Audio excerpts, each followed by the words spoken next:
go back home.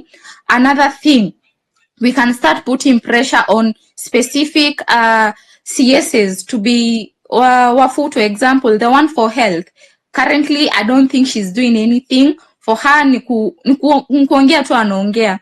Another thing, we can put pressure on the government to drop the new medical cover, SHIF. The NHIF was working, because the minute that changes, the accountability, we saw the Auditor General report stating that a lot of money was stolen. So the minute we move into this new one, the chaos that's there. As today, the president alikuwa anasema that, okay. Malizia 30 seconds. Today the president alikuwa anasema that Linda Mama was consolidated in the new health insurance, which is not true, because ukiangalia ile pesa mtu anatumia kupata mtoto, it has been reduced, it has been capped in such a way that even if you go to a public hospital, you'll have to add more money even if you're in the new one. So me, I'm feeling these are the places we should put pressure. Thank you. Thank you, Ms. Gichuki. Thank you. Asante kwa kutokea maandamano. Jamaa, no giving up. The struggle continues. Mnafikiria independence ilipatikana na Maumau ku give up? They never gave up. Wenye waliuliwa, but the others soldiered on. So tukiendelea, please follow the host, follow the co-hosts, tweet this space as much as you can, create awareness. Follow each other, follow kila mtu, follow the speakers, follow the listeners. Mkifollow each other, that is how we manage to create awareness on this platform. Hiyo ndio maana wanatuogopa. So tafadhali make sure you follow each and everyone, ndio tukiendelea. Tweet the space as well, so that we get more people to understand that this war is not over. Actually ndio tunaanza. The war has just begun. Next I have Mwaura, then Sia, then Casmuel, then Mary Liz, in that order. Please, Mwaura, 3 minutes starts now. Okay, thank you. Yeah, mimi ni Generation X, kwa hivyo siko huko kwa Gen Z, but I'm very, very proud of what you are doing. And let me start by saying next. This. Ruto anachukua watu wajinga sana. Why do I say that? If there is any human being in Kenya right now, or from independence, who gets information that me and you, we don't have, of what is happening in every corner of the country, is none other than the head of state. Every morning, NIS informs him, this is a problem, this is what people are saying, and ABCD. So, him telling Jay-Z to come on Twitter, waambie shida yao, naona anabeba watu ufara sana. So, but that one aside, again, he said that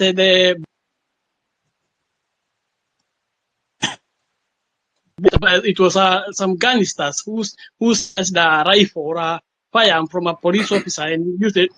Hiyo nisikia uchungu sana. Do you know what it means to snatch a firearm from a police officer? Atakubali vipi? Itakuwa ni vita hiyo, na polisi watamwagwa hapo, utaona watu watamiminwa kama zige. That's number one. So Ruto again was trying to tell some kind of lies. So me, I would like you to continue. And there is a reason as to why I'm more than happy to see what is happening in Kenya. As I've said, I'm Generation X.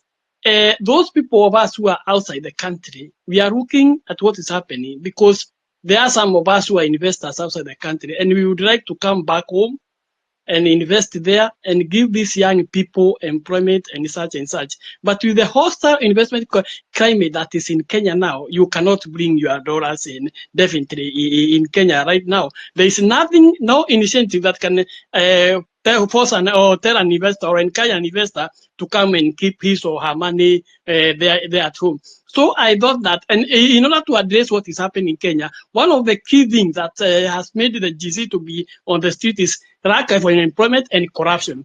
If Ruto can stop corruption and create a conducive environment for employment, whereby investors will come, he reduce the cost of doing business in Kenya. He offer incentives like Rwanda. Rwanda even gives you a tax holiday for 5 or 7 years. Likewise, in our neighboring Ethiopia. Ethiopia has now overtaken Kenya.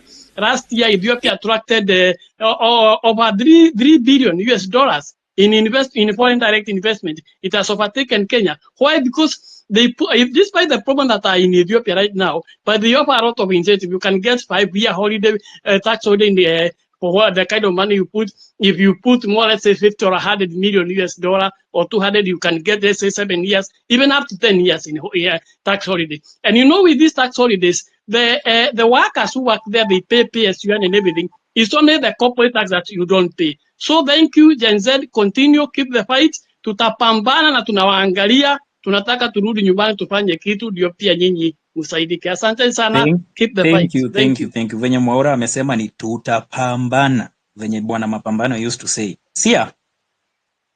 Hi guys. Yeah. So yes, mnanisikia? Yes, nakusikia. Your time starts now. Okay. So you guys can say that we can't okay, it's true we can't fight a losing battle. But hamwezi sema to say in the streets honestly, cause the people who are killed in Rongai and the people who are killed in Githurai, they were not in the streets. Hawakuwa kwa streets, walipatwa kwao. And do you know what Ruto said today kwa hiyo space yake? Aliulizwa about the boy who was a 12-year-old boy who was killed, and he said that boy was not killed by a police officer. He was killed by a criminal who snatched a gun from a police officer. Like, does that even make sense? Does that it does not. And we cannot keep on holding spaces every time you're hosting spaces talking about the same thing, and you cannot tell us to keep on strategizing, because we are the same people wenye tunalipwa. We come here, we talk, but wakikudm, even if they call you, you accept. We are the same people who are accepting their money. Sisi ndio tunaenda kwa streets na ni sisi bado tunalipwa. You guys are feeling are listening to what I'm saying. So even if we are supposed to come up with something, you guys should think of what we're coming up with, because we are the same people.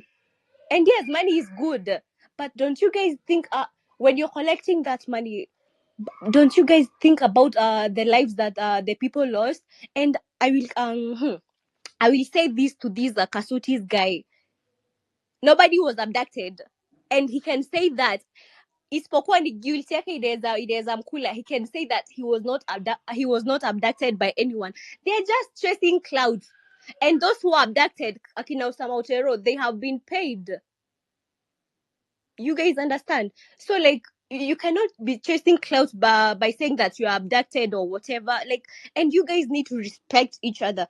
I watched that video of this Kasuti guy addressing those people who are the woman who was what are they called? Like, I'm really angry at how he was really rude. Like, why? And he was actually he was God, nimesahau. He was being recorded and he was rude, and then anamuuliza utafanya nini? Like, what was that for? Even if you are on the street, you really need to respect. Lazima tuheshimiane. Like, we need to respect each other. And if you guys really want Ruto to go, you will not accept the offers that he's giving you, because either way, you don't make any deal with the devil. You cannot make a deal with the devil and then we expect you go scot-free. You don't. The devil will always come for whatever belongs to him. You guys should know that. And that is bloody money. That is blood money. And you guys can have a nice time. I think my time is up. Bye. Thank you, Owino. Sia. Yes. Owino, mimi ni mara ya kwanza kusikia Sia anaongea kwa space. Yaani, you know it is bad mkiona. Ngoja, sikukuwa najua ni that one Sia. Bwana serikali imebadilisha kila mtu freedom fighter bana. It is bad when you see Sia on space. Anyway, keep it going. Hey, nimeona pia hapa inapo huko chini sijui yeah. Next we had Casmuel, then Mary Liz. Casmuel, they have said you don't swallow English too much when you're addressing them. Good afternoon, fellow Kenyans. I think it is very important that we do not forget the reason why we are doing this. And consistently we have said one life is a life too many for the sake of a piece of paper that just demanded a signature. So while it is very easy for us to be scattered 7 different ways, we also have to remember that the government has the military, it has money, and it has brains that it could buy. It is very important for us to strategize Can I along go? ideas. There are things which we might get wrong. Can you hear me? Yes, Sorry. loud and clear, loud and clear. Okay. There are things which we might get wrong along the way. There is ways which Is because Caswell and speaking or can I speak? I am. Mary-Liz, please, just wait for your turn. You'll be called out when it's your time to speak. Kasmal, go ahead.